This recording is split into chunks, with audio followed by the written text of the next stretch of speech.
Hey everybody, this is Melissa and Christian with Love Notes from God. Hi everyone. I'm here in Idaho and Christian is in sunny California. Anyways, we'd love to know where all of you are from.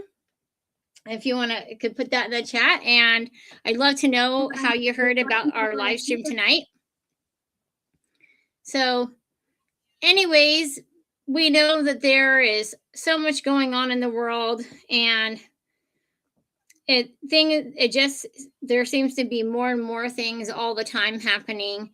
And I know I was just talking to Christian today about some other relevant things that came up as we were preparing for this live stream tonight. I know that, attacks on the family keeps getting worse and worse, and the value of life, and all these things play out and were shown to us here in this book, A None Dare Call It Conspiracy. Hey, Jared Story. Oh, that is Brenda. Thank you, Brenda. Welcome. I'm glad to see you. I met her at the Firm Conference this last weekend in Utah. But there's Brenda, she's one that represents things that are going on in the world with people's health and natural things to help people. And I will definitely share some things about that in my top pinned comment. And I know that they talk about these different disasters that are happening, but the God has created so many miracles for us to see and be a part of. And I know that Brenda is a part of that, and another friend that I made, Keith, he's a part of that with helping people with their mental health. My husband Thomas has just gotten going with Cardio Miracle, and people have said that has been a miracle for them, and that's something we'll be sharing about at another time, but we'll put some information about that because we are an affiliate now in the top pinned comment and in the description. But I don't know, are you seeing, and while people are coming in on the chat, anything that you have seen lately in life, Christian, of like miracles and disasters both that you have been witness to that you would say?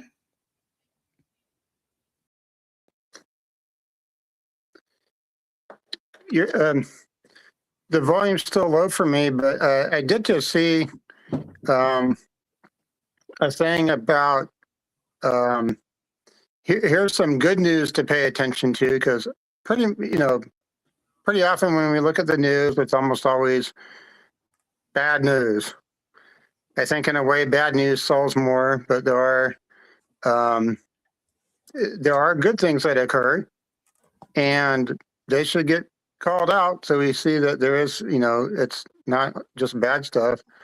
I saw something about how scientists in Japan came up with a better form of plastics where people could probably use it without it leaching microplastics into their system. So I thought, well, I wish we had that a long time ago, but it's good to hear that now.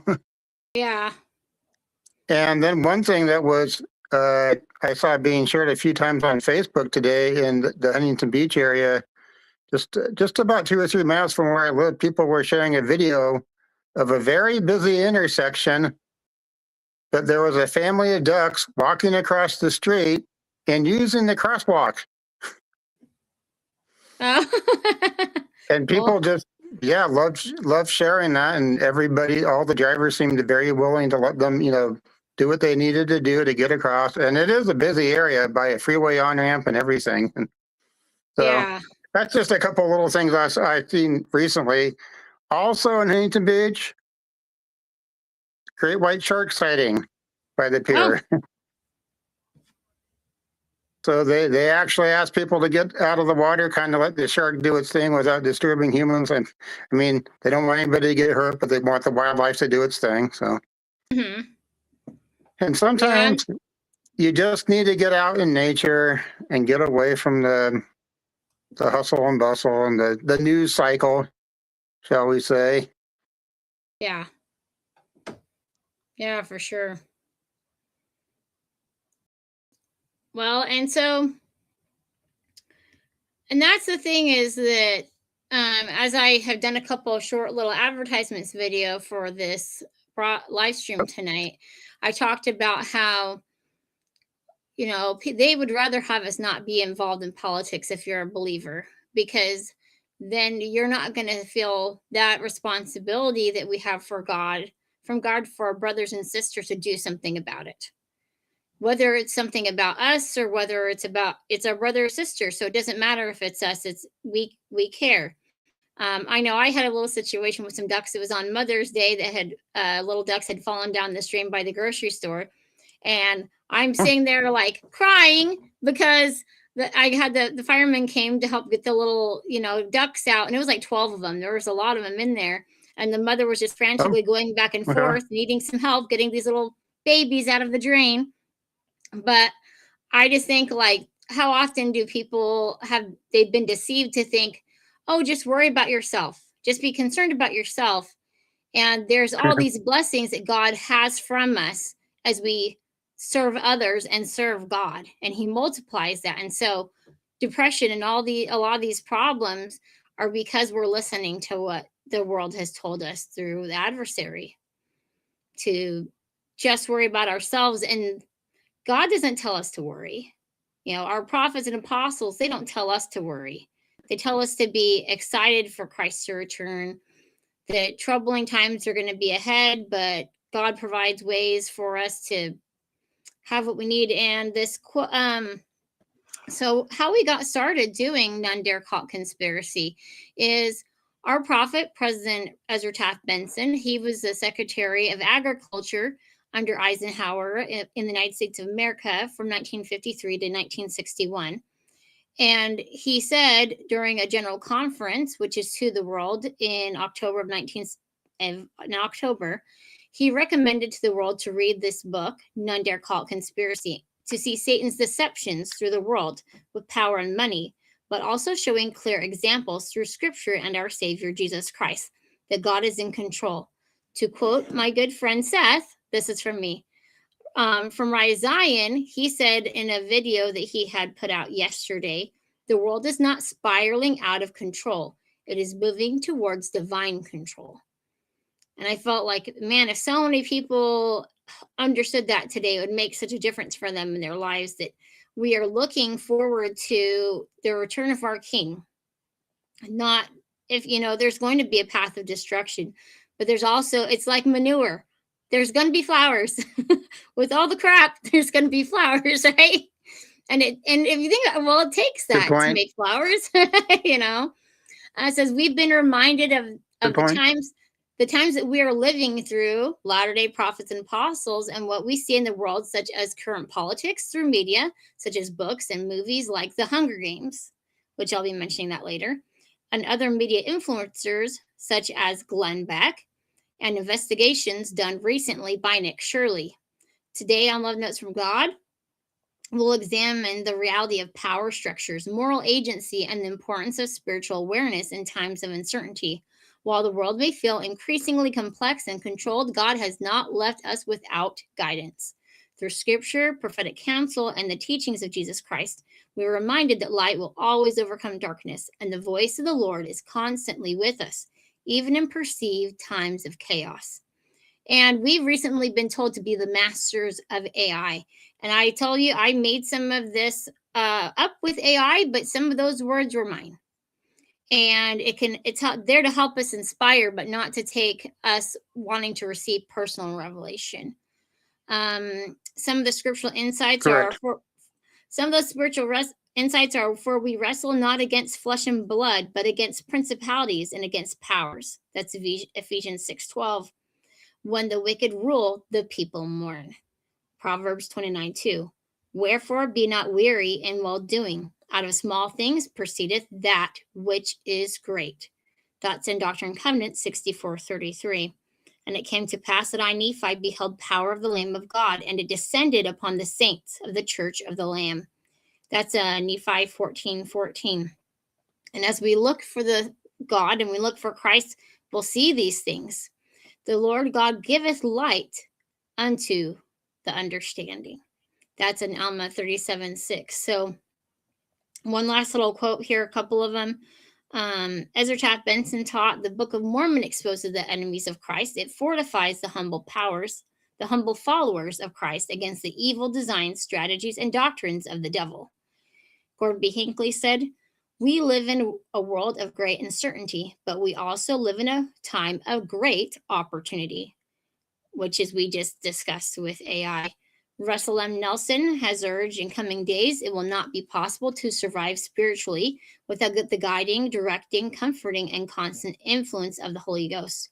And I would also mention that Russell M. Nelson, he was also a world-renowned heart surgeon and brought forth many revolutionary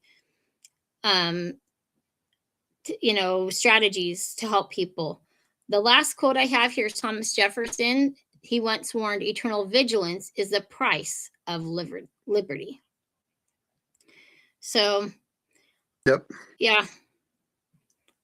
And I know too, there's turmoil happening in California. The Nick Shirley Act, as they're calling it, to make it so that people can't speak out about things. The Stop Nick Shirley Act. Yeah. What do you have to say about that, Christian? That's right in the heart of your neck of the woods there. Because well, I think he should go to every state, him and people like him. He was doing a lot in Minnesota, and we were kind of thinking, hey, come to our state next. And I've heard him say a couple times he feels called by God to do this, and I feel like everybody has a different mission. I hope he's protected. There, Yes. Shouldn't be. I mean, you learn in elementary school about like investigative journalism, like when you're in 5th or 6th grade or whatever, and it's really odd to hear now that people are saying, "Oh, stop doing investigative journalism." Yeah. Okay. Right. And then, of course, once they say that, you go, okay, well, what is it you are hiding because of you saying that, And isn't it such a bizarre time we're living in that I went to Wendy's? Like, I don't go out to eat hardly ever, but I went out to eat at Wendy's because I had to go get something. I was out for a very long time that day. And I went to the drive-thru and I was giving them some cash. And they're like, "I'm sorry, we can't take your pennies." And I was like, that's weird to have them say they can't take my pennies. And they used to say, "A penny for your thoughts," right? And I'm like, they don't want us to think about stuff, it seems. I'm like, we've come to the time where people are going to say, "What's a penny?" They're not going to understand. I was having my husband explain to our kids having a paper route, and I was like, that's a dinosaur. They don't know what a paper route is. Newspaper, what's that? Yeah. So. I definitely did paper routes. They build character, right? It was basically my own little business when I was 12. Mm-hmm. Yep, and you have to wake up real early, and was our conversation. Was we had a child that was talking about how hard it was to wake up early, and she learned about waking up at 4 a.m. But yeah. Anyways, we're gonna jump into this here. Oh, go ahead. I don't know if I brought it up. I might have brought it up on one of our prior videos, so stop me if you heard it before, but I've heard that the amount of the fraud and corruption going on could equal the national debt. Yeah, I don't know if you said that, but I've heard that. And of course, as we discussed in another video, the national debt has increased in the 70s, there in the time where this book was written, till now by 8,000%. So yeah, and you don't want fraud and corruption going on, and then having people tell you, well, the solution is for you to pay more taxes. Right. It's bad math. Yeah. All right. So this chapter 7, pressure from above and pressure from below. The establishment's official landscape artists have done a marvelous job of painting a picture of Richard Nixon as a conservative. Unfortunately, this picture is 20 years out of date. The very liberal Senator Hugh Scott of Pennsylvania boasted to a reporter one day Liberals get the action, and the conservatives get the rhetoric. Richard Nixon could not have been elected had he run as a Rockefeller liberal. Now, we discussed Rockefellers were a family that set up a lot of these banks and made it so they could just continually have wealth by kind of blackmailing these countries and leaders. And since they controlled the money, they kind of controlled everything. So, but he can get away with running his administration.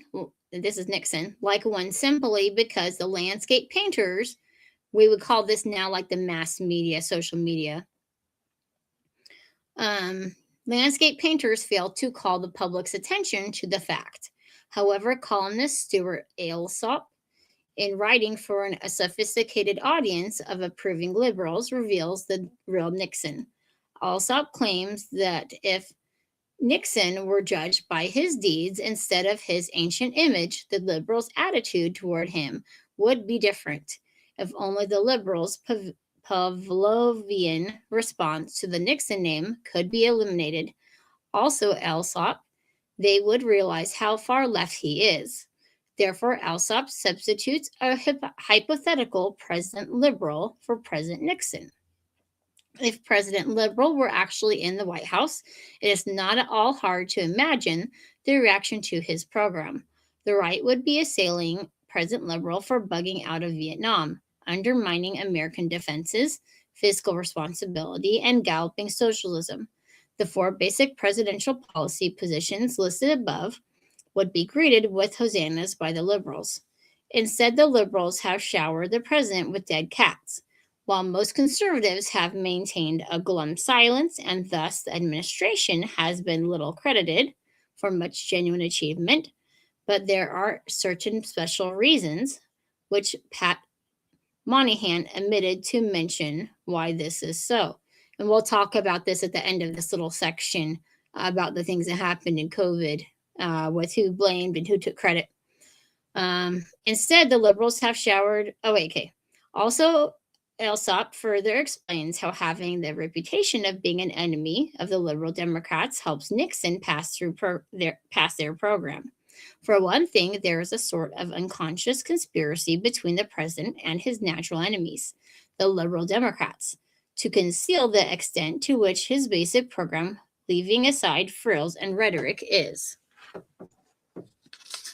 I have to turn a real page in a real book here just now. Okay. Good. Really, the liberal democratic program, Richard Nixon, is the first professional politician and real Republican to be elected president in 40 years. And it is not in the self-interest of the liberals to give credit to such a president for liberal initiatives. By the same token, it is not in the self-interest of the president to risk his conservative constituency by encouraging the notion that he is not a real Republican after all, but a liberal Democrat at cut rates. So the politicians, they control people's perceptions by the way they react to what Richard Nixon is doing in these cases. And we see those things are continuing today. There are plenty of examples of the mutual obfuscation, which results from this mutual interest. The withdrawal of 500,000 men from Vietnam, now, of course, that reminds me of Afghanistan. We'll talk about that, is quite obviously the greatest retreat in American history, but the president talks as though it were somehow a glorious advance, certain to guarantee a just and lasting peace. When the president, like any commander of a retreat, resorts to spoiling actions to protect his dwindling rear guard, the liberals howl that he is chasing the will of the wisp of military victory. That's an old term.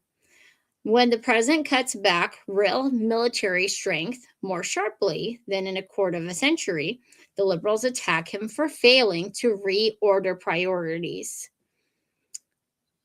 So this, let's see, this reminds me,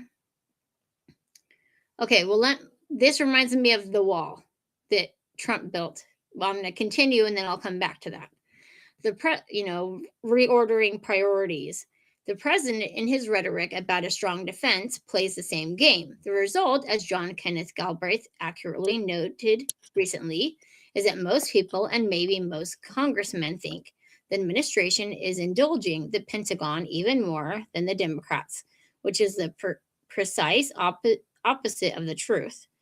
Alsop continued what is probably the most damning column ever written about Richard Nixon by noting the role that the mass media have played in portraying to the public an image that is reverse of the truth.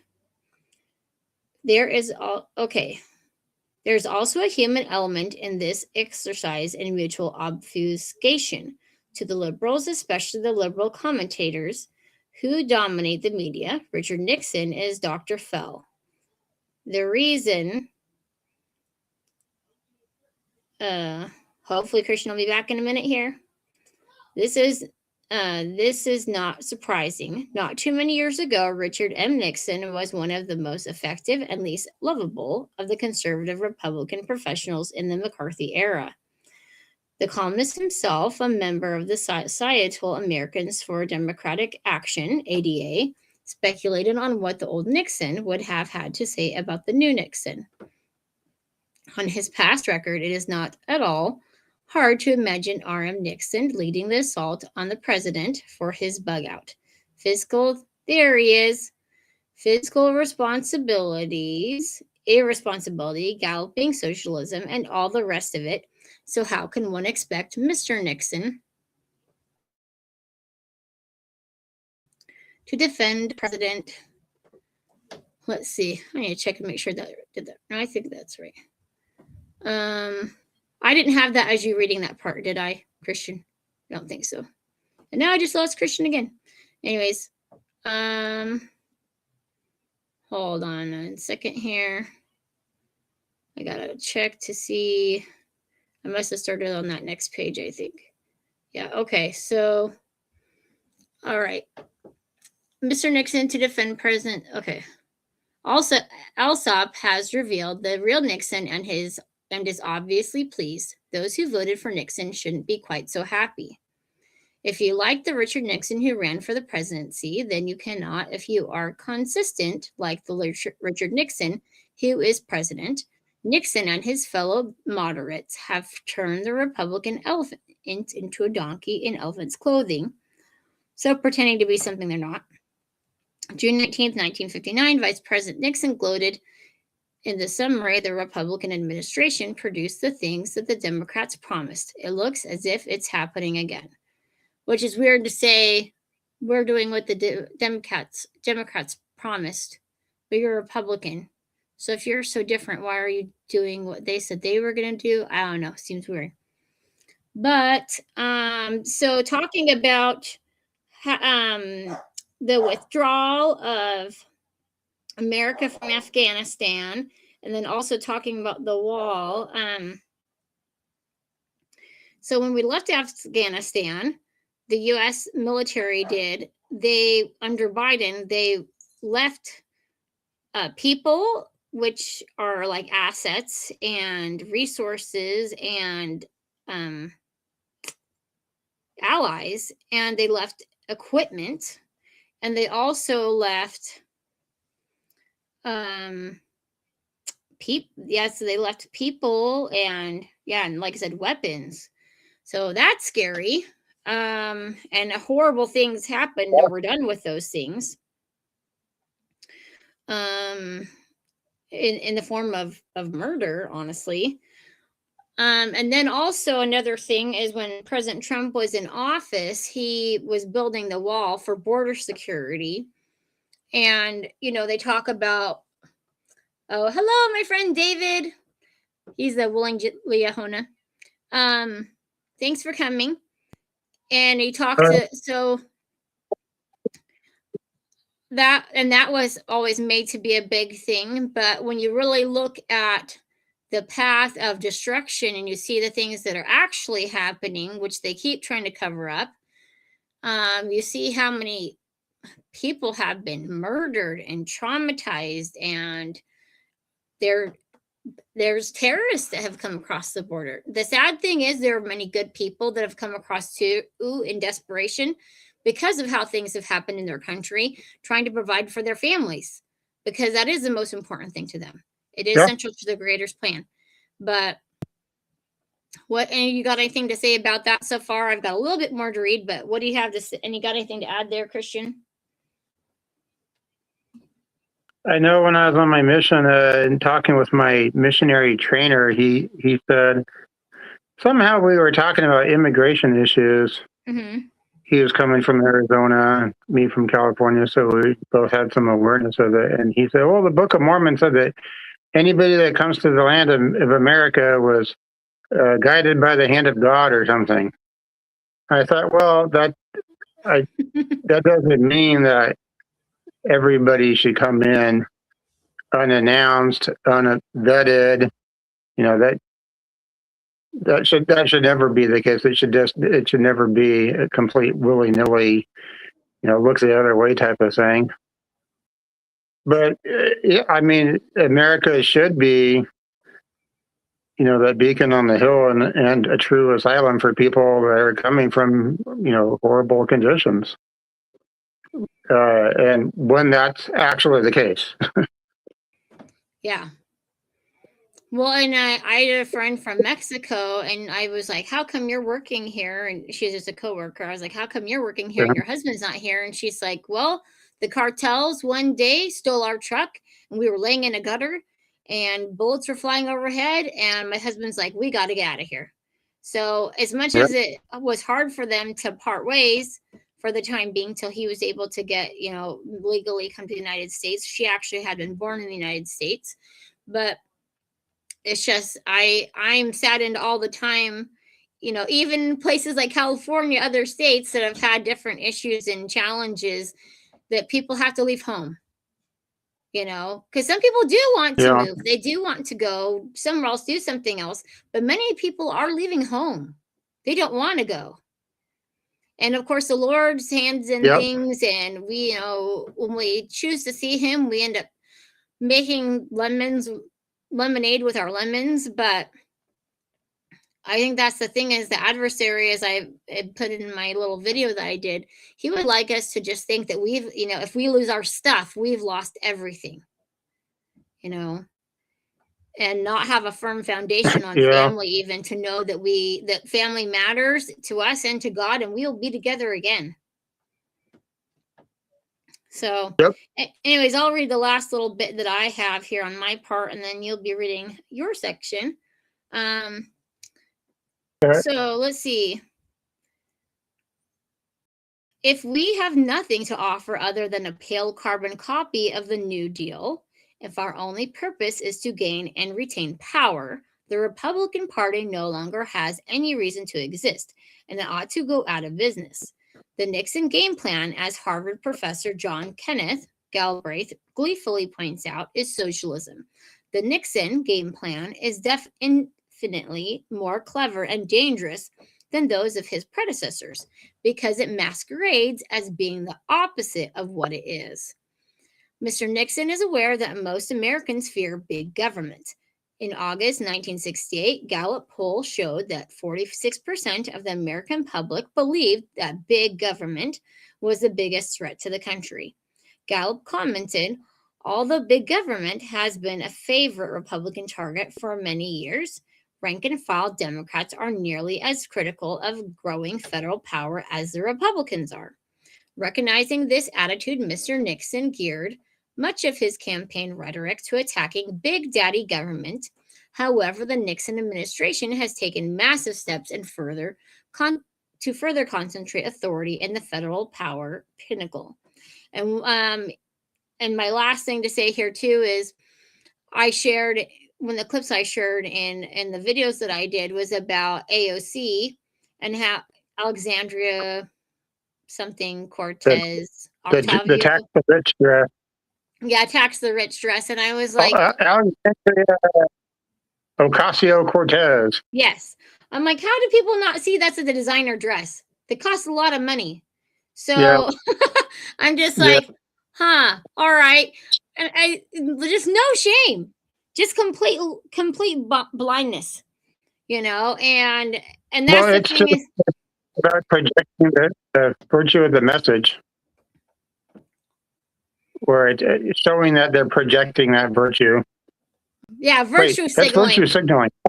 Yeah, That's what I used to watch. There's a media that I used to watch, and they educated me about virtue signaling, and so I do see it a lot now. How they try to make things look all nice. And welcome to. We have a few more on here. Thank you so much for watching. So yeah, Christian, you're up. Do you have your page yet? So I have the page up. It looks like, let me get this right. Oh, by the way, my volume is working better now. It was a problem at the beginning. It's very good now. Just so you know. Right. So I think you want me to read the final paragraph on 91 and then Yes. the end of 92? Yep, and then into 92. Yep. Okay. You stop me. I'm just going to be on a roll here. Here we go. While centralizing power at a rate which would have made Hubert Humphrey blush, Mr. Nixon has continued to pay lip service to decentralization. During the first year of his administration, Mr. Nixon announced his quote-unquote new federalism. The name was taken from the title of a book by Nelson Rockefeller. The first part of the new federalism is the Family Assistance Program, FAP, which would, contrary to his campaign promises, provide a guaranteed annual income. Based on suggestions from John Gardner of File CFR and Daniel Moynihan, a member of the board of directors of the Socialist ADA, the FAP would double the number on welfare and increase tremendously the power of the executive branch of the federal government. The left-wing weekly, known as the New Republic, cheered the proposal as creeping socialism. The second major segment of the president's new federalism is revenue sharing with the states, touted as a step in the decentralization of power from the federal government. Actually, the program does just the opposite. The money must first go from the states to Washington before it can be shared. As columnist James J. Kilpatrick remarked, quote, power to control follows the federal dollar as surely as that famous lamb accompanied little Mary. So every time I listened to the audio for this chapter, I kept having that song come to mind when I heard the lamb following Mary. As soon as the states and local governments get hooked on the federal funds, the controls will be put on just as they were in education and agriculture. Every field the government attempts to take over, it first subsidizes. You can't decentralize government by centralizing the tax collections. Mr. Nixon's power to the people slogan really means power to the president. House Ways and Means Chairman Wilbur Mills has called the revenue sharing plan a trap that could become a massive weapon against the independence of state and local government. The plan, said Mills, goes in the direction of centralized government. But Mr. Nixon is very clever. In his 1971 State of the Union message, the talk in which he used the communist slogan, power to the people, the president said, quote, we in Washington will at least be able to provide government that is truly for the people. I realize that what I'm asking is that not only the executive branch in Washington, but that even this Congress will have to change by giving up some of its power. Dun, dun, dun. Right. So, yeah, it's making me think of Star Wars Episode 1, where the Emperor, the Chancellor, who's going to become the evil Emperor, it's like, oh, we got to give it. You got to give up some of your power, but once the war's over, you know, you'll get it all back. You know, yeah, it doesn't work that way. Okay, well, that segues into this next paragraph. That sounds reasonable, doesn't it? The executive branch will give up some power, and the Congress will give up some power, and the people will gain by having these powers returned to them, right? Wrong. That is nothing but verbal sleight of hand. Notice the precision of Mr. Nixon's language. He speaks of the executive branch in Washington giving up some of its power. 3 days later, it became obvious why Mr. Nixon added the seemingly redundant "in Washington" when it was announced that the country was being carved up into 10 federal districts. These federal districts would soon be used to administer the wage and price controls, which centralize in the federal government almost total power over the economy. So this is one of those things we got to watch out for. The drift. Yeah, and so that's the end of your section. But yeah, I know that, you know, we've been on government assistance for years. We aren't currently, well, we have Medicaid for the kids and stuff that we have to pay a small amount for it. But I remember when the last time that I didn't qualify, the person said, well, they just kind of kept saying, are you sure you don't have a car payment? Because sadly, if I had to make a car payment, then they couldn't count my car as an asset, and I would have, it seemed evident to me I was going to qualify. But because they counted the car, then we didn't qualify. And the person I was on the phone with, like, because they repeated that like several times, are you sure you don't have a car payment? Like almost like, go get a car, make payments, and then they can't count it, you know? And I was like, so I'm trying to live within my means, you know? Anyways, so the system is definitely flawed. And you can see by what you just read how they want people to be, you know, seem to be helped to be trapped. Because they would say to me, you know, like I said, this last person said to me, well, you know, you're really, like, if you have 1 kid or 20 kids, it doesn't matter. You're only allowed a certain amount of resources. And so it was like, yeah, one of my kids can't save up money to like go on a mission or go to college or move out or get a car, get married or anything, because then we have too many assets. And it doesn't matter that I have 1 kid or, in my case, 7. It's the same. And they were just like, wow, that's terrible. And I really felt bad for them being on the other end of that, realizing, you know, how this system is set up to not help people to get off of it, you know, to be dependent on it. And some people, you know, it's quick. I've said we can't follow Christ with a stone in our hand.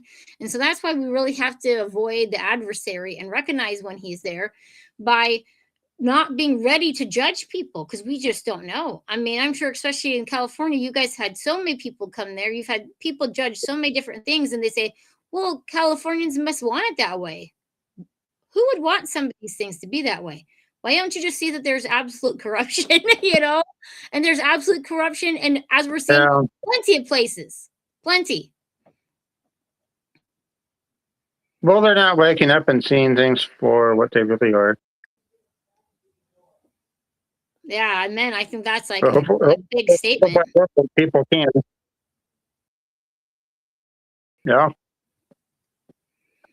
All right, so let's see. To many political observers, the most shocking development of the past year was the admission by President Richard Nixon to newsman Howard K. Smith that he is now a Keynesian in economics. The jolted Smith commented later that that's a little like a Christian crusader saying, all things considered, I think Muhammad was right. Howard K. Smith was well aware that such a statement was tantamount to a declaration by Mr. Nixon that I am now a socialist. John Maynard Keynes, the English economist and Fabian socialist, bragged that he was promoting This is rough to hear. The euthanasia of capitalism. And what is going on right now in Canada, they've legalized euthanasia of people. That if somebody's really suffering or whatever, Yeah, they call it state assisted suicide, and it's that MAID program. And well, apparently they keep like recommending it to people. Hey, we can do this for you. You know, you have a cold, so why don't we do this? And yeah, it's horrible. And some people take advantage of somebody on one of their worst days, you know. yeah. It is generally believed in England among students of this conspiracy that John Maynard Keynes produced his general theory of money and credit at the behest of certain insiders of international finance who hired him to concoct a pseudo-scientific justification for government deficit spending, just as a mysterious league of just men had hired Karl Marx to write the Communist Manifesto. The farther a government goes in debt, the more interest it is paid to the powerful insiders who create money to buy government bonds by the simple expedient of bookkeeping entries. Otherwise, you can bet your last farthing that the insiders of international banking would be violently opposed to inflationary deficits, just as we discussed the tax the rich dress worn by a wealthy lady on a designer dress. So, in this internationally syndicated column of February 3rd, 1971, James Reston, CFR, exclaimed, "The Nixon budget is so complex, so unlike the Nixon of the past, so unrepublican that it defies rational analysis." Yeah, so don't pay attention, don't use your brain. The Nixon budget is more planned, has more welfare in it, and has a bigger predicted deficit than any other budget of this century. During 1967, while on the primary trail, Richard Nixon made exorbitant Democrat spending his number 2 campaign issue, just behind the failure of the Democrats to win the Vietnam War. Mr. Johnson's 1967 budget was $158.6 billion, which at the time seemed astronomical. Mr. Nixon claimed that if that amount were not sliced by $10 billion, the country faced financial disaster. At a time when the Vietnam War was a far bigger financial drain than it is now, Richard Nixon argued that we should be spending around $150 billion. President Nixon is now spending $230 billion. So let's see, that's only 80 billion more than he talked about. 80. Yeah. Like a third, like at in the mid-70s. President Nixon is now spending $230 billion, and bills already introduced in Congress are likely to pass and could push the 1972 fiscal budget, July 1st, 1971 to July 1st, 1972, to $250 billion, so another $20 billion. The point is that the man who campaigned as Mr. Frugal in 1968, in his third year of office, outspending by 80 to 100 billion what he said his predecessor should spend. What he said his predecessors should spend. So, virtue signaling, as we talked about, and some experts are predicting that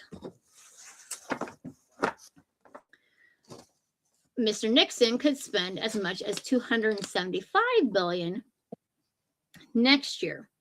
This is the same Richard Nixon who, in Dallas on October 11th, 1968, declared that America could not afford 4 years of Hubert Humphrey in the White House because he had advocated programs which would have caused a spending spree that would have bankrupted this nation. Candidate Nixon flayed the Johnson administration for failing to cut deficit spending, which is the cause of our present inflation. Budget deficits, he said, lie at the heart of our troubles. For his own part, he renounced any massive step up in federal spending. This is a prescription for further inflation, said Nixon. I believe it is also a prescription for economic disaster. So this, let's see, I'll read this last part. While it took LBJ, that is, what is that? LBJ, Lyndon B. Johnson. I was like, what's the B? 5 years to run up. It took him 5 years to run up to $55 billion in the deficit. Senator Harry Byrd notes that the accumulated deficit from Mr. Nixon's first 3 years, so in 3 years, he will reach at least 88. So 33 billion more in 3 years than the 55 were reached in 5 years. Congressional experts are now predicting Richard Nixon could well pour on the red ink to a total of 124 billion in this term of office alone. So this reminded me of when Joe Biden became president, and he had a huge amount of executive orders within like the first 24 hours, 48 hours maybe, in office. He quickly stopped the building of the border wall, for one, and he started off selling sections of the wall pieces for cheap. It's like he just needed to get rid of it. Do you remember that? I do, yeah. He also stopped the oil pipeline, which caused a lot of job losses. And it reminded me. Yeah, what pipeline was that? You remember what that was called? I'm trying to remember. If anybody else remembers what that is, let us know.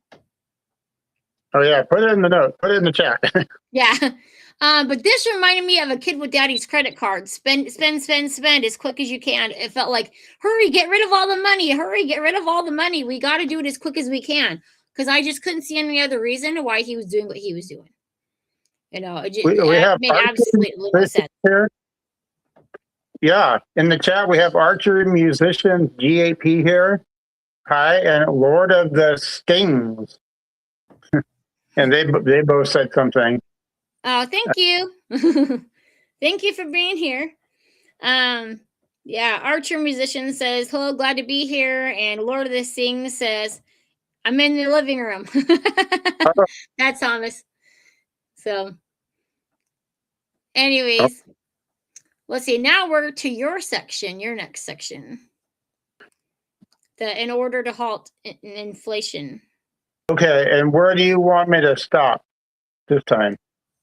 And then I had some marks, and I'll let you know, because you're going to read the bottom of one page and the top of the next. Okay, I think I see it.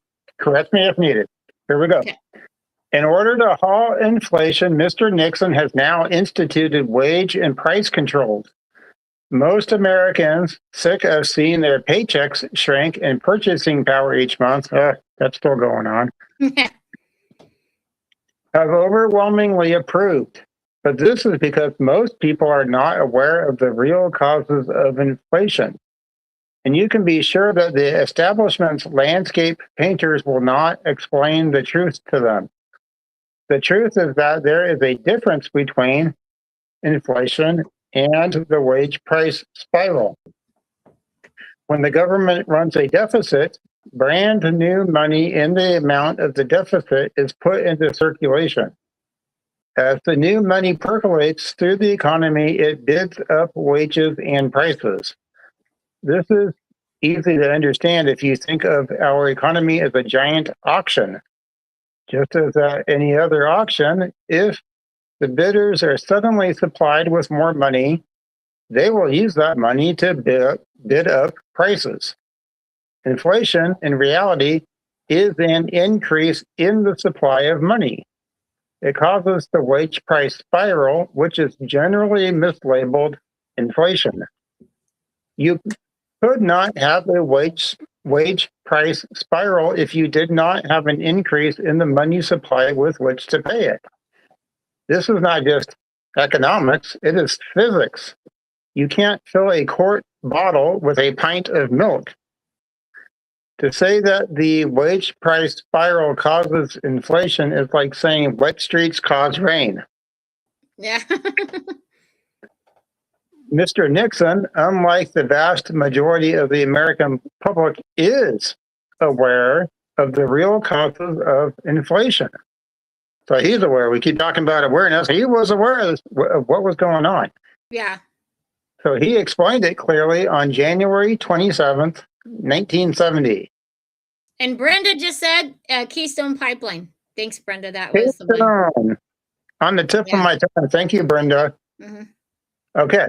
So Nixon said on January 27th, 1970, quote, "The inflation we have at the start of the 70s was caused by heavy deficit spending in the 60s.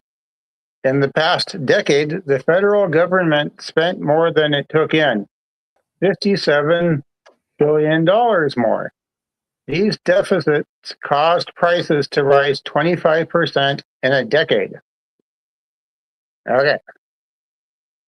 And then I think I go on the next page where it starts with business blames. Yep. Okay. Thank you.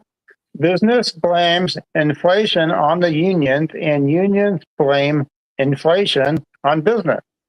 But only the government can cause inflation. Mr. Nixon has fastened wage and price controls on the economy, supposedly to solve a problem with which Mr. Nixon and LBJ, his full name is Lyndon Baines Johnson. He's a Bain, that's his middle name, Bain, or Baines, created by running huge deficits. If he sincerely wanted to stop inflation, he would have put wage and price controls on the government. What? Right there. That's the key part. You're talking about John Maynard Keynes and the Keystone Pipeline, and here's the key part of the discussion. I'm going to repeat that part and then move on. If he sincerely wanted to stop quote unquote inflation, he would have put wage and price controls on the government rather than the rest of us, and would have stopped deficit spending. People are cheering Nixon because he did something. This is akin to cheering for a motorist who shoots a pedestrian he has just run over. Which is a horrible example, but oh, what a way to put it. Right. Okay. I'm going to read my next and final paragraph for the time being here. It says, wage and price controls are at the very heart of socialism. You can't have a totalitarian government without wage and price controls, and you can't have a free country with them. Why? You cannot impose slavery upon people who have economic freedom. Yeah, highlight that part. That's a big statement right there, right? Yeah. That could be like the subtitles of the book. Yeah. As long as people have economic freedom, they will be free. And that's because the economy, the money, that represents our toil, right? Yeah. If somebody's controlling that, they're controlling us. Wage and price controls are people control. In his phase 2 speech, Mr. Nixon made it clear that the 90-day wage and price controls are with us in one disguise or another from now on. That's ominous. They are a major step towards establishing an all-powerful executive branch of the federal government. I'm reading another book. I might have brought it up earlier on in this series, maybe a book by President J. Reuben Clark, who had been in the first presidency and knew all about government. And he talked about how you can always say there's this system or that system or this one or that one, or socialism or communism or capitalism or whatever. But the struggle is always the same. The contest is always the same. It's always between freedom and control. Well, I know that that's part of why the church is also in our humanitarian program, which President Trump and other presidents have come and seen and have commented on, is they're like, how is it that the church of Jesus Christ of Latter-day Saints is there before so many other organizations are, and are just handling things more. And I know that there's been a lot of changes that have happened in the church, but it's been important for us to really serve our brothers and sisters by serving with them, and to really get to know them and to know what their needs are, rather than, I know some countries, we've got so many stuffed animals that there isn't room for them all. And so it's like, okay, now you've got just garbage and waste that's happening because you have something that's not serving people that is now hindering them. And so I think it's amazing we have like the machines that help people to know the needs that are there truly are, and help people to serve those. And I just watched in our area in Idaho, they were giving those checks away to these businesses, these other humanitarian and local organizations.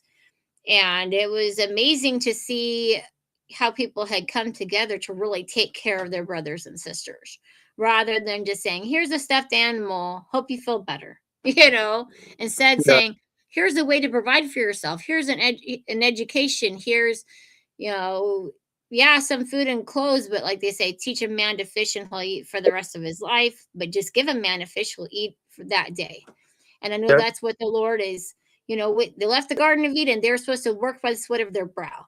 That's part of why we feel happy, is because of work. Well, you can't feel content if you're not contributing. Yeah, and I would extend content to saying peace.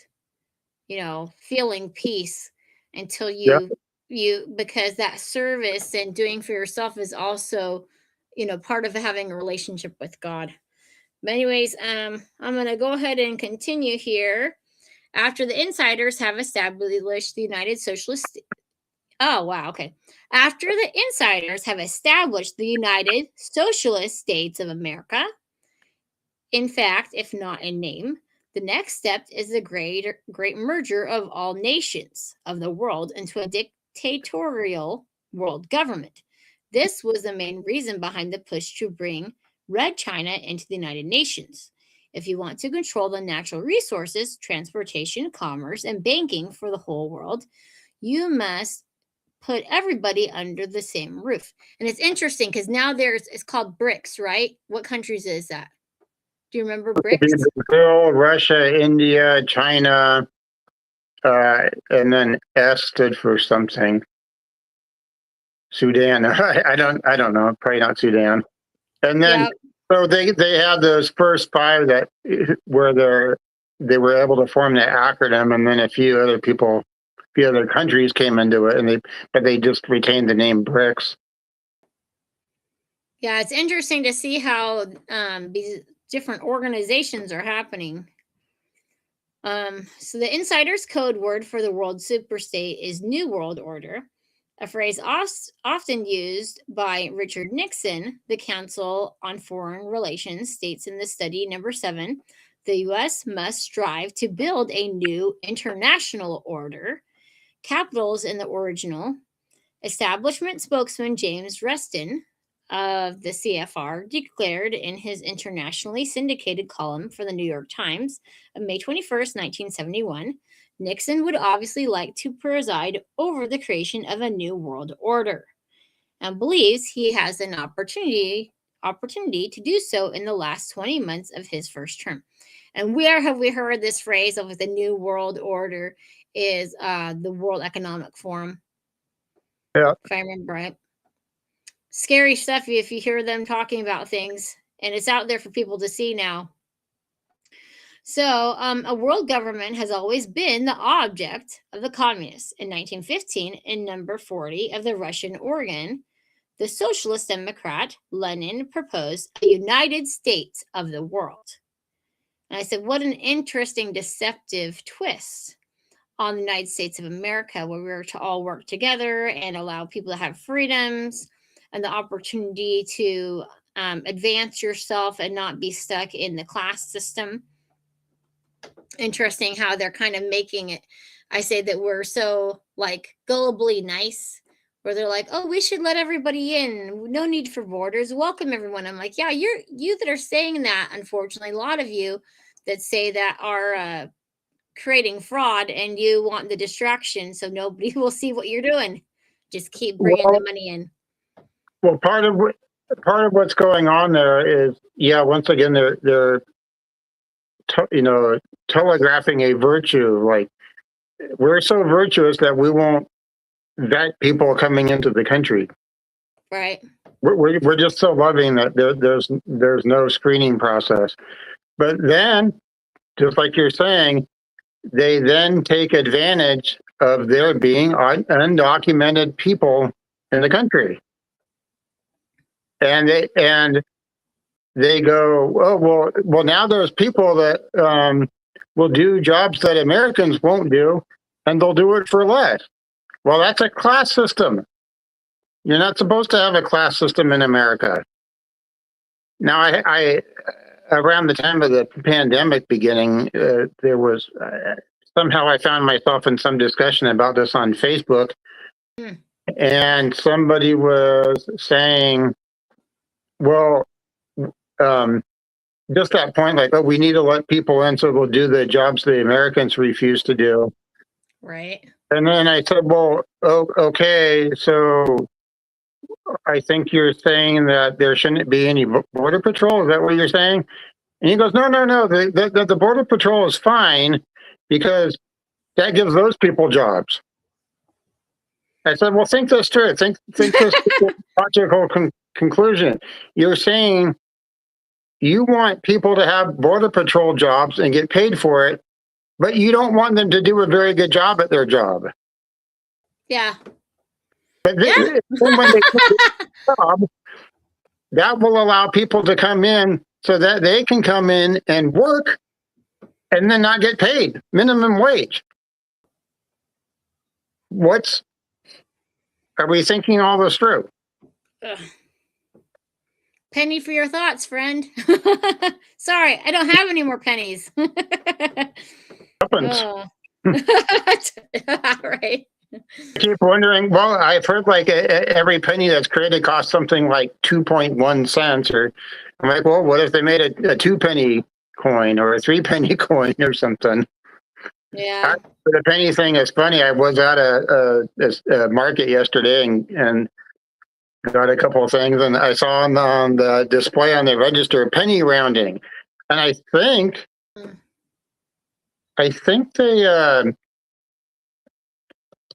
they rounded my total up a penny so that they wouldn't have to give me a penny. Because I'm not sure about a penny, but it is funny to think about. Yeah.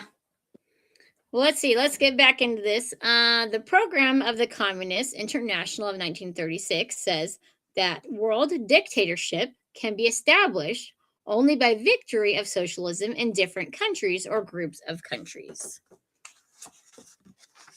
All right, we kind of alluded to that with this BRICS situation. We got these groups of countries here. After which the proletariat republics would unite on federal lines with those already in existence. And this system would expand at length, forming the World Union of Soviet Socialist Republics. That sounds very Star Wars-ish, doesn't it? Yeah. Well, Star Wars is kind of creepy when you think about politics. One of the most important groups promoting the World Union is the United World Federalists, whose membership is heavily interlocked with that of the Council on Foreign Relations, or the UWF, advocate turning the UN into a full-fledged world government, which would include the communist nations. Richard Nixon is, of course, far too clever to actually join the UWF, but he has supported their legislative program since his early days in Congress. In October 1948, issue of the UWF publication World Government News on page 14, there appears the following announcement. Richard Nixon introduced World Government Resolution. Whoa, what? Richard Nixon introduced World Government Resolution HCR 68, 1947, and ABC World Government Resolution of 1948. And let me just really quick. We have a note here from my friend Brenda again, under Jared's story. Says, a group of people standing in a circle with their hands on the shoulder of the guy in front of them, and nothing ever gets done. Just a thought. Oh yeah, good point. If you got your hand on somebody else's shoulder and you can't do any work, sorry, I'm just supporting the other guy. How nice. Yeah, the world government has a strong emotional appeal for Americans. Like you said, like, oh, we're so nice, just keep taking our stuff, like based on their universal desire for world peace. Yeah, manipulating our generosity and Christ-like virtues, right? The insiders have the communists rattling their sabers with one hand and dangling the olive branch with the other. Naturally, everyone gravitates towards the olive branch, not realizing that the olive branch is controlled by another arm of the entity that is rattling the sabers. In September of 1968, candidates for public office received a letter from the United World Federalists that stated, our organization has been endorsed and commended by all U.S. presidents in the last 20 years and by the current nominees for the presidency. As examples, we quote as follows. Richard Nixon, your organization can perform an important service by continuing to emphasize that world peace can only come through world law. Our goal is world peace. Our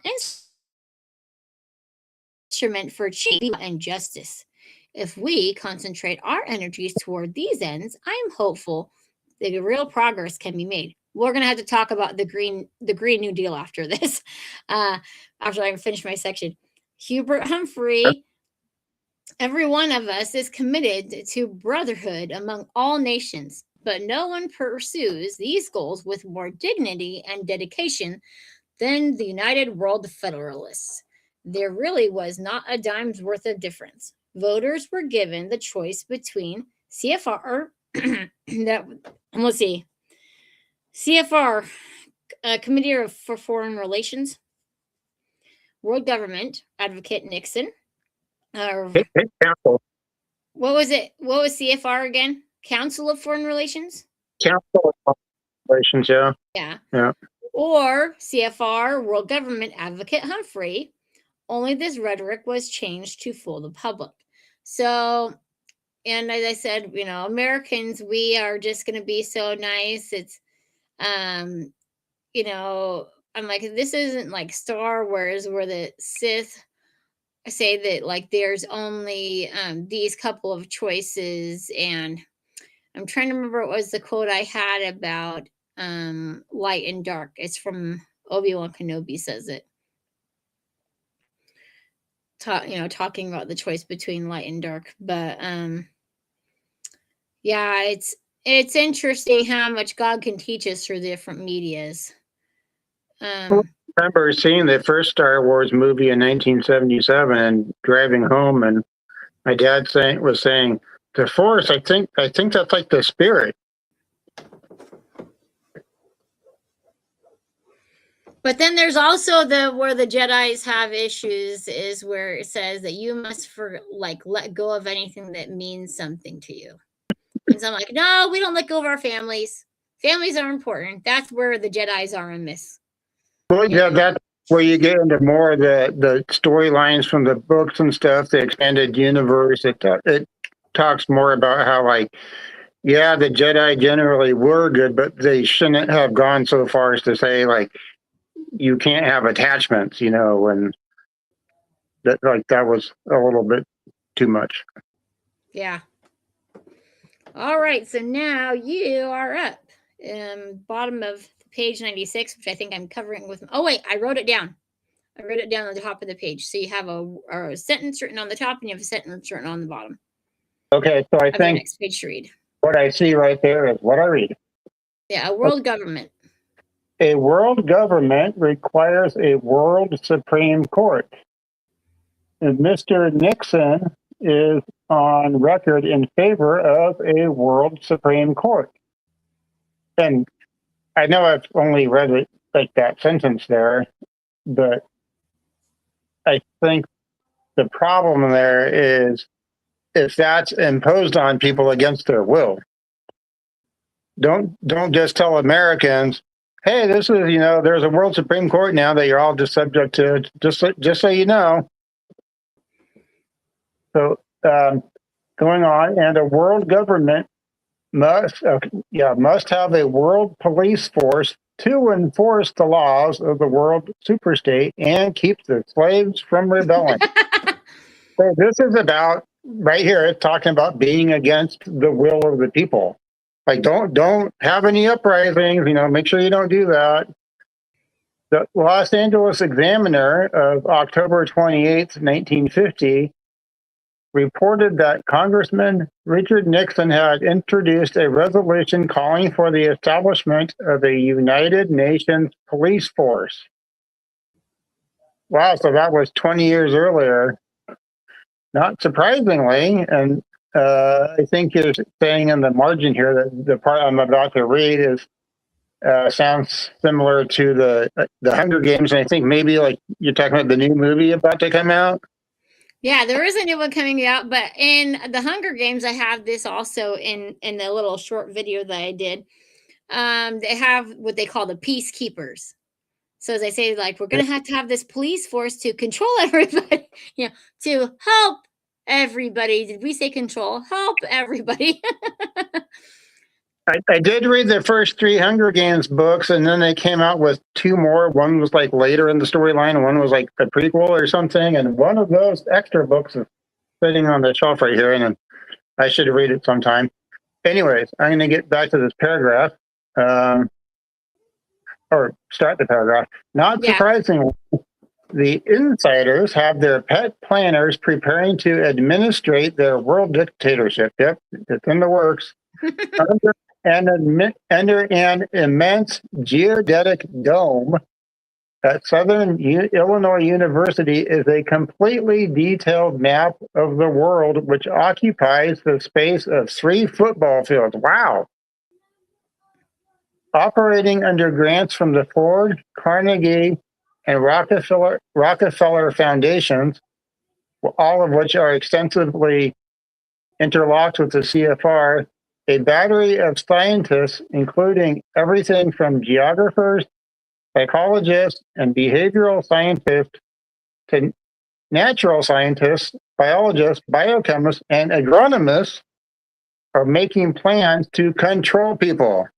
They just put it as plain as day. They're making plans to control people. Sleep well, everybody. Yeah. These elite planners conduct exercises in what they call the world game. For example, there are too many people in country A and not enough people in country B. How do you move people from country A to country B? We need so many males, so many females, so many of this occupation and so many of that occupation, so many of this age and so many of that age. How do you get these people from country A and settle them in country B in the shortest possible time? Another example, we have an uprising in country C, or as it would now be called, District C. Oh, I think that's what ties in the Hunger Games. The district. Right? I think that's what wow. There you go with the district thing. How long does it take to send in peace forces to stop the insurgents? Well, okay. Scary, isn't it? I think that lady or whoever wrote that book was trying to teach us something.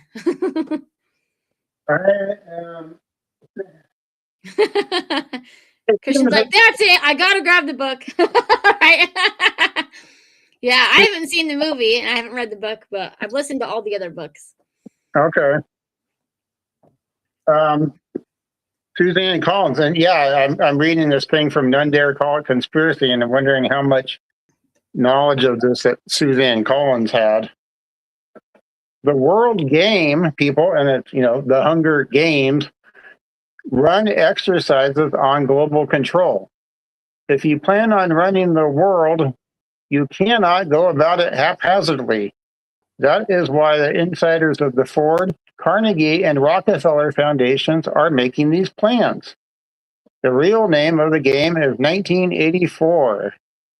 We will have systematic population reduction, forced sterilization, or anything else which the plan is necessary to establish absolute control in their humanitarian utopia. And I've heard things about. I don't remember the details now, and it's disappointing. So I don't want to remember it too much. About things getting leaked into the food supply that cut down fertility. Anyways, but to enforce these plans, you must have an all-powerful world government. You can't do this if individual nations have sovereignty.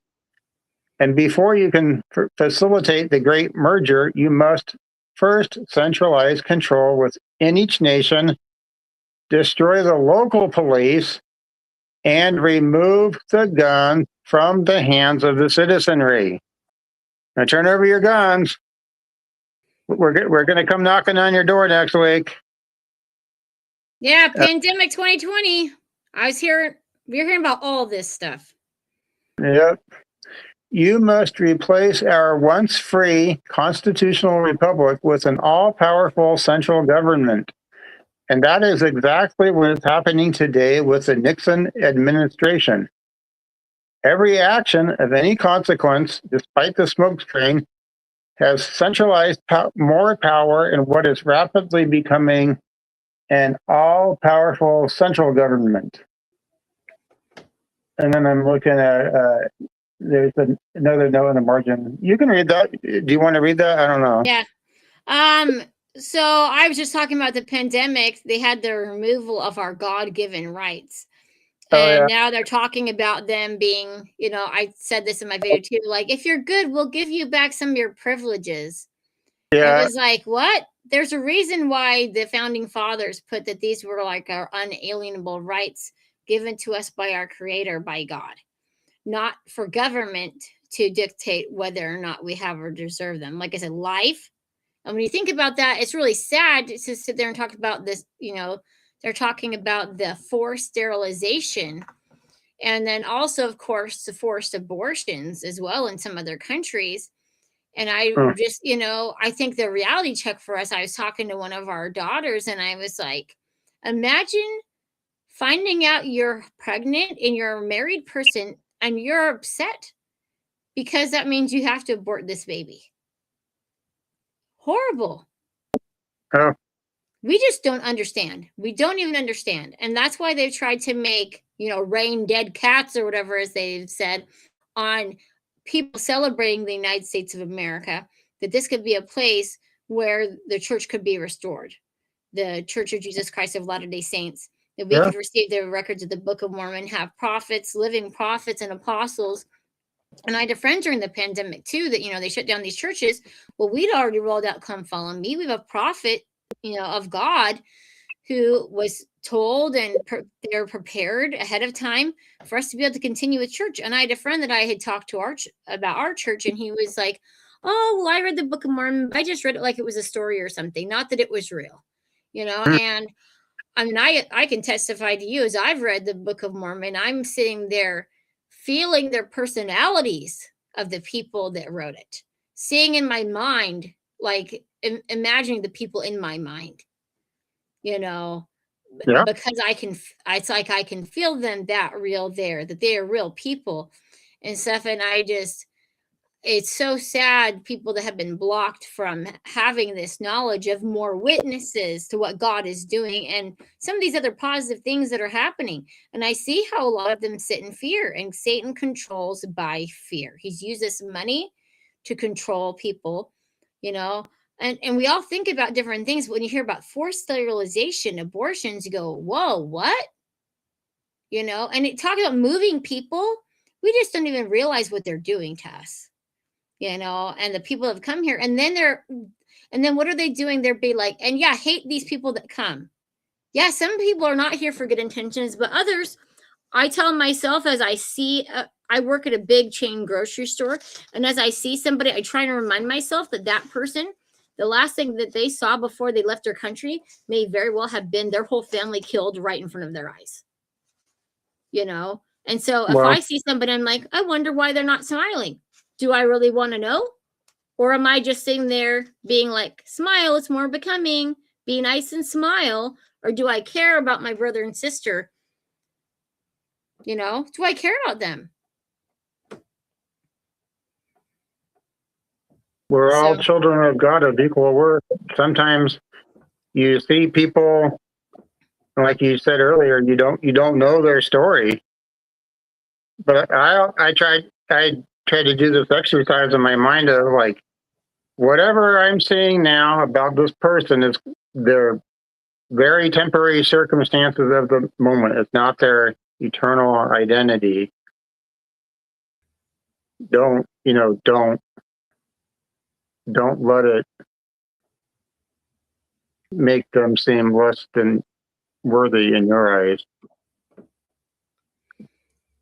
well, and Brenda just said that she's got to go. Have a great night, Brenda. She said, thanks for the great conversation. And we'll be talking to you later, Brenda. Thanks for being here. Yeah, exactly. And like Satan would just have us so quickly forget and not have the knowledge of them being our brothers and sisters. Let's see. So I'm going to read my next section here. We're getting closer to the end here. I want to make sure we're not going too late tonight, hopefully, for people to watch this later. That it won't be too long of a video. So what we are witnessing is the communist tactic of pressure from above and pressure from below, which is the name of this chapter, described by communist historian Jan Kozak as the device used by the Reds to capture control of Czechoslovakia. The pressure from above comes from secret, ostensibly respectable comrades in the government and establishment forming with the radicalized mobs in the streets below. As we talked about, like people having these really nice signs and people being brought to certain places on buses. We've been finding that out. A giant pincer around the middle class society. Okay, let's see. Hold on. The street riders, pandemic. It's like, raise your hand every time they mention something from the pandemic. The street riders are pawns, shills, puppets, and dupes for an oligarchy of elitist conspirators working above to turn America's limited government into an unlimited government with total control over our lives and property. Right? You can't go somewhere. You know, the American middle class is being squeezed to death by a vice. In the streets, we have avowed revolutionary groups such as the Students for Democratic Society. In our time, that's been the Black Lives Matter movement. And they're also going to talk about the Black Panthers, the hippies, the Young Socialist Alliance. And it's interesting how some of these people are made to believe that they're just doing these things on their own. These groups chant that if we don't change, America we will lose it. Change is a word we hear over and over. By change, these groups mean socialism. Virtually all members of these groups sincerely believe that they are fighting the establishment. In reality, they are an indispensable ally of the establishment in fastening socialism on all of us. The naive radicals think that under socialism, the people will run everything. Actually, it will be a clique of insiders in total control, consolidating and controlling all wealth. That is why these schoolboy Lenins and teenage Trotskys are allowed to roam free and are practically never arrested or prosecuted. They are protected. If the establishment wanted the revolutionaries stopped, how long do you think they would tolerate it?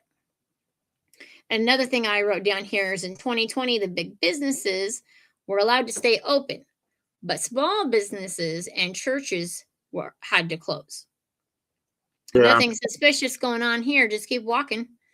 Even Elder Bednar, he was doing a Zoom for like an LDS business college, and he's like, notice how quickly they close the churches.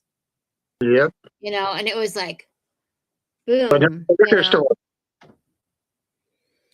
So instead, we find that most of these radicals are the recipients of largest, like large and then ESSE. Largesse. It's not a common word. I know. I'm like, Christian, he knows all these big words. I feel like from major foundations or are receiving money from the government through the war on poverty. And i.e. Nick Shirley, we just have discussed here. Give them a bunch of money and do something else with it. The Rothschild, Rockefeller, CFR insiders at the top surrender to the demands for socialism from the mobs below. The radicals are doing the work of those whom they hate the most. Remember Bakunin's charge that Marx's followers had one foot in the bank and the other in the socialist movement. So again, showing that money is really truly controlling all of these things, and people think that they're just making all these decisions on their own. Being a puppet, we hate to do it, but it happens. All right, and then Christian will be bringing us home with these things. Did you have anything? Huh? I think I'm finishing off the chapter. Yep. Okay. Where it says further indications. Okay. Further indications of establishment financing of the communist SDS are contained in James Cunin's The Strawberry Statement, Notes of a College Revolutionary. Describing events at the 1968 SDS National Convention, Cunin says, quote, also at the convention, men from Business International roundtables, the meetings sponsored by Business International for their client groups and heads of government, tried to buy up a few radicals. These men are the world's leading industrialists, and they convene to decide how our lives are going to go. Well, glad they think it's up to them. Okay. These are the boys who, trying to make sure I'm not too out of frame when I read. These are the boys who wrote the Alliance for Progress. They're the left wing of the ruling class. They agreed with us on black control and student control. Look at the notes. They want McCarthy in. They see fascism as the threat, be it coming from Wallace. So this is kind of like early Antifa, maybe. Yeah. And I put a note in there, Black Lives Matter, and that's like the Antifa which is anti-fascism, which is fascism actually, is part of that group of the Black Lives Matter, where they found out that the people, they were taking money, and, this lady's got like a couple of homes, $1 million homes, but she's helping people. Eight houses. Wow. Yeah. I mean, so her life mattered. I think, and we already know that Black lives do matter. It's that movement funneling funds that were probably sincerely given by many people to a tiny handful of people. But the message seemed good. Yeah. So you're kind of, that they're hoping that you donate based on the message sounding good alone. The only way McCarthy could win is if the crazies and young radicals act up and make Gene look more reasonable. They offered to finance our demonstrations in Chicago. We were also offered ESSA or Rockefeller money, which I think that ties in with big oil. They want us to make a lot of radical commotion so they can look more in the center as they move to the left. That is the strategy. The landscape painters focus your attention on the kids in the street, while the real danger is from above. I think that's going on now. Yep. As Frank Capel recently observed in the review of the news, of course, we know that these radical students are not going to take over the government. What they are going to do is provide the excuse for the government to take over the people by passing more and more repressive laws to keep things under control. There we How go. benevolent of them. How Yeah, kind of them. Thanks, yeah. Dad. Start a problem and provide the solution. The radicals make a commotion in the streets while the limousine liberals, oh, they were using that term back then, at the top in New York and Washington, and I would say now in Hollywood, are socializing us. We are going to have a dictatorship of the elite disguised as a dictatorship of the proletariat. And then you mentioned the tax the rich AOC dress. Yeah. Now the insiders of the establishment are moving into a more sophisticated method of applying pressure from below. John Gardner, a Republican and member of the CFR, has established a grassroots proletarian organization called Common Cause. Deep breath, that's all I'm going to say. This may become the biggest and most important organization in American history. Common Cause's goal is to organize welfare recipients, those who have not voted before, and liberals to lobby for socialism. That lobbying will not only be expressed in pressuring Congress to pass socialist legislation, but will also be expressed as ballot power in elections. Common Cause is supposedly the epitome of anti-establishmentarianism. What a word. Yeah, I remember that. Oh, I don't think I'm going to say that again. But who is paying the bills? The elite insider radicals from above. The number one bankroller of this group to overthrow the super rich and redistribute their wealth among the poor is John D. Rockefeller III. Other key financiers are Andrew Haskell from the CFR, chairman of the board of Time Inc. Thomas Watson, also from CFR, it seems like they all are, chairman of the board of IBM. John Whitney of the Standard Oil Fortune, which is now known as Chevron. Yeah. Saul Linowitz, chairman of the board of Xerox, and Gardner Cowles of Cowles Publications. In any organization, the man who pays the bills is the boss. Excuse me. The others are his employees. What better proof could we have that socialism is not a movement of downtrodden masses, but of power-hungry elitists? The poor are merely pawns in the game. Needless to say, the landscape painters hide Common Cause's financial angels so that only those who understand that the establishment's game is socialism understand what is going on before their very eyes. And then you wrote it in a note, which you can discuss if you like. Oh, well, and that's just the evidence that Nick Shirley has come up, as we've mentioned before, in like 2025 and 2026.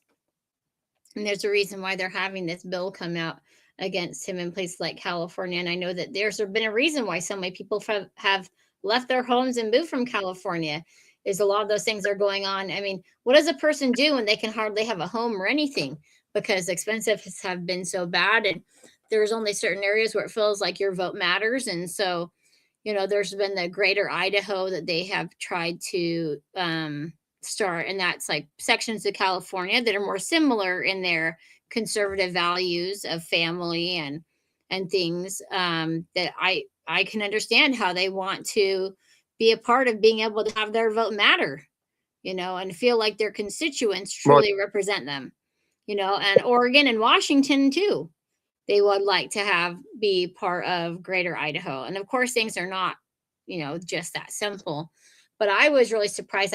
It's not something that I really realized was a thing.